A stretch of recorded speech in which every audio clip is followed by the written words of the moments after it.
Olá, meu nome é Emerson Ottoni Prado e nós estamos dando continuidade nesse vídeo para tratar do assunto Estado e Igreja.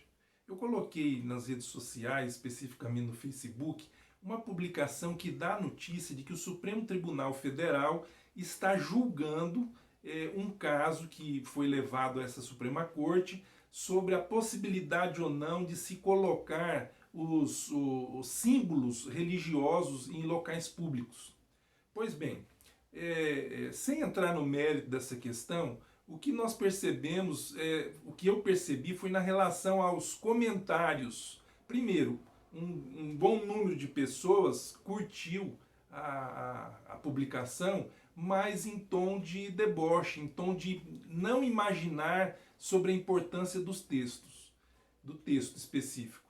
E alguns fizeram comentários. Me chamou a atenção um dos comentários que foi feito da seguinte forma: agora, cristãos, se preparem, porque já já vão começar a matar vocês.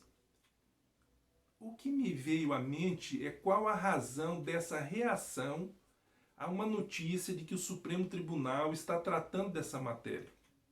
E nós percebemos então que a ideia de que é possível que uma religião, no caso nós somos cristãos, que uma religião tome conta do Estado, que uma religião imponha os seus símbolos, imponha as suas crenças ao Estado, onde vivem milhares ou milhões de pessoas que não rezam, não proferem a mesma crença, que essa ideia está enraizada em todos nós. E de onde veio essa ideia? Quando é que os cristãos começam a achar que eles poderiam e podem interferir no Estado e fazer com que o Estado promova as suas crenças? Pois bem, então nós estamos contando a história. Constantino deu aquele decreto que nós já falamos aqui, o Edito de Milão, onde ele concedeu no Império a liberdade religiosa. No ano 380, o imperador Teodósio já dá um passo à frente e decreta que a religião cristã agora era a religião oficial e que os pagãos poderiam agora ser perseguidos. Quer dizer, houve uma inversão total. Mas nesse período entre Constantino 313 e Teodósio 380, muitas pessoas, muitos cristãos começaram a perceber que a igreja já não tinha aquela relação com Cristo. A igreja já não tinha mais uma posição firme que gerava conversões legítimas. Porque depois que o imperador se converte, muita gente entrou na igreja, mas sem o menor compromisso com a doutrina cristã. Até porque eles não conheciam essa doutrina. Então, houve um movimento dentro da igreja onde milhares de pessoas saíam para viver sozinhas em algum lugar, especialmente no deserto egípcio. Essas pessoas passaram a viver solitariamente, se dedicando à meditação, ao estudo da palavra que eles tinham, muitas vezes até decorado. Esse movimento se denomina, Justo Gonzalez denomina esse movimento de reação monástica. A palavra monástico vem de monacos, que quer dizer solitário. E esse povo também foi conhecido como anacoretas, que são retirados ou fugitivos. Acontece que quando há esse decreto de que a religião cristã agora era oficial, pelo imperador Teodósio, surge também na mesma época uma outra figura importantíssima era um bispo, Ambrósio de Milão. Ambrósio foi um dos doutores da igreja. E Ambrósio também teve uma participação efetiva na conversão de Santo Agostinho. Mas antes que falemos disso, é importante que a gente diga que Ambrósio, num determinado momento, em decorrência de uma atitude de Teodósio, Teodósio era o imperador romano.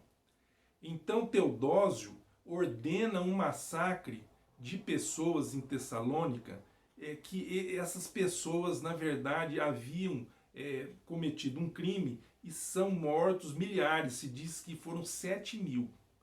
Quando Ambrósio, que era o bispo de Milão, num determinado momento, está ali nas suas atividades religiosas e Teodósio, o imperador, pretende ingressar ali na igreja, ele proibiu. Não só proibiu, como Ambrósio excomungou o imperador, o imperador romano. É interessante que aí começam os primeiros, a igreja começa a demonstrar os seus primeiros poderes sobre o Estado também, que vão redundar futuramente na excomunhão de reis, e isso era impactante, e os reis então perdiam o seu poder perante o povo, e também numa situação em que tem o nome de interdito, quando a autoridade eclesiástica interditava uma área. Quer dizer, a autoridade eclesiástica interditava uma região. E nessa região não era mais possível que houvesse a missa, e as pessoas então não eram mais abençoadas, as pessoas estavam perdidas.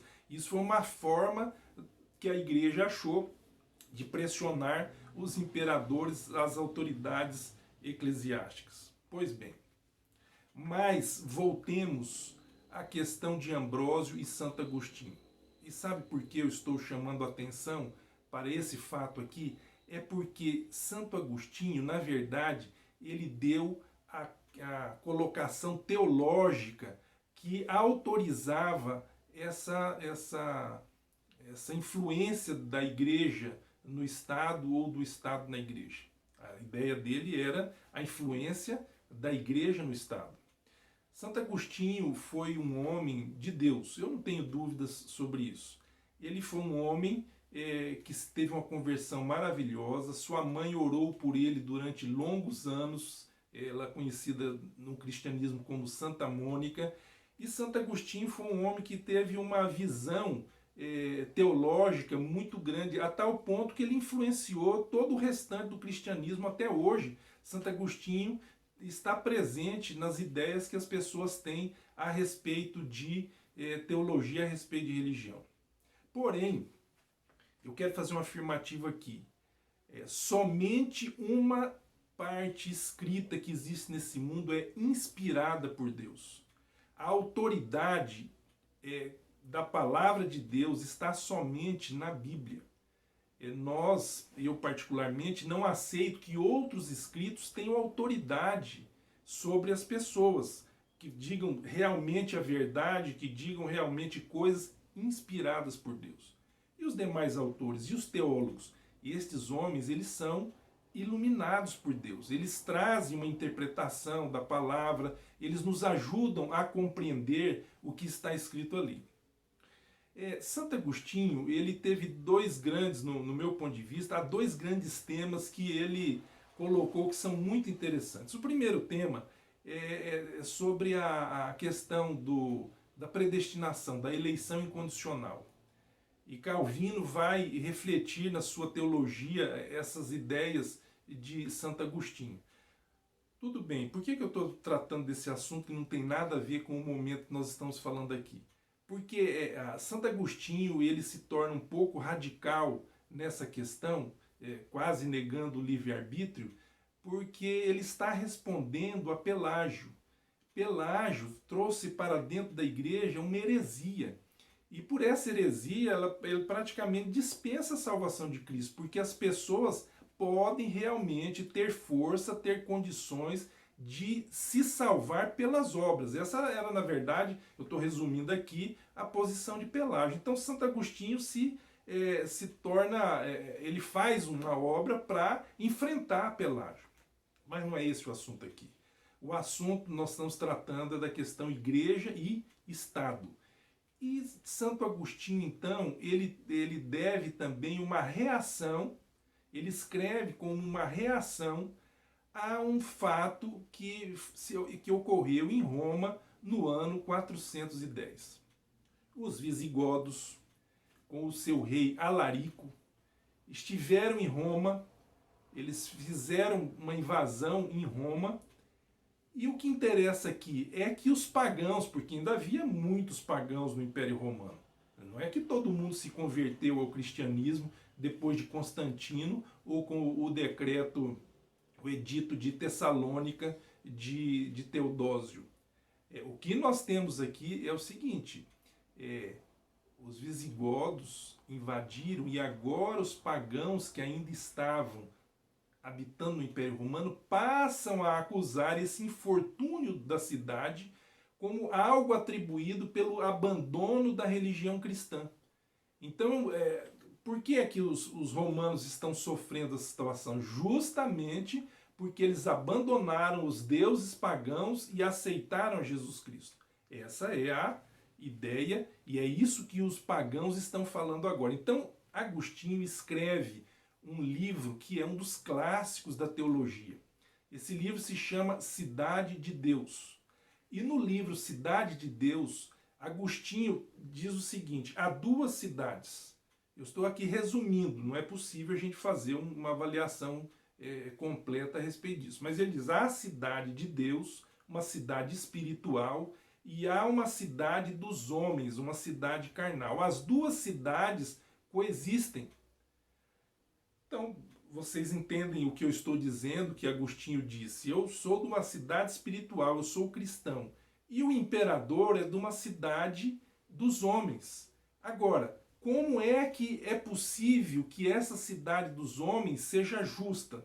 Que essa cidade dos homens realmente seja uma cidade produtiva? Como é que é possível isso? Só há um meio. Se aqueles que são da cidade de Deus tiverem uma influência grande, dominarem praticamente a cidade dos homens. E daí nós percebemos que, ainda que Agostinho talvez não pudesse ter predito no que decorreria o que ele escreveu no livro Cidade de Deus, nós temos que as pessoas se apropriaram dessa ideia para, de uma forma diferente, justificarem o domínio da igreja sobre o Estado. A utilização do Estado pela igreja, ainda que com supostos objetivos razoáveis e justificáveis, a pregação do evangelho, a manutenção do cristianismo dentro desse mundo. Então, no que dá isso aí historicamente? Agora nós vamos ver que realmente Estado e igreja estão trabalhando juntos, que a igreja influencia cada vez mais o Estado e que os papas, os futuros papas, eles possam realmente determinar o que o Estado deve fazer. Essa é, na verdade, a gênese. Então percebam, Constantino faz uma lei de liberdade religiosa, o Edito de Milão. Teodósio, no Edito de Tessalônica, torna a igreja oficial. Os visigodos invadem Roma e o que mais nós temos? Santo Agostinho escreve o livro Cidade de Deus, onde os cristãos passaram a imaginar que realmente é possível que a igreja se associe ao Estado, que se utilize do Estado para trazer o evangelho para as pessoas. Enfim, tudo isso, muitos cristãos nunca concordaram. Inclusive, lá no passado, como eu disse, houve uma reação monástica, para a gente entender um pouco. E até hoje, isso está sendo debatido. Então, essa divisão entre igreja e Estado, o Estado laico, é defendido por alguns, enquanto outros dizem claramente, isso não é possível. Eu quero fazer um pedido, curte aí o vídeo e você se inscreva no canal, mas um pedido especial também, compartilhe esse vídeo com seus amigos para que a gente possa estar mantendo esse debate e trocando ideias aqui no canal. Muito obrigado, um abraço.